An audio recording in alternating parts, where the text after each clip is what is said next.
isso que você está passando, o que você irá passar. Ou seja, a torre, ela não vem para destruir, né? Ela vem para destruir aquilo que não é real, aquilo que não é verdadeiro na sua vida.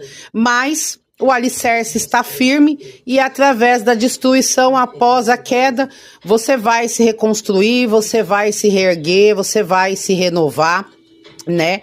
E você vai agora construir algo em bases sólidas, sem repetir erros do passado, sem cair nas mesmas ciladas.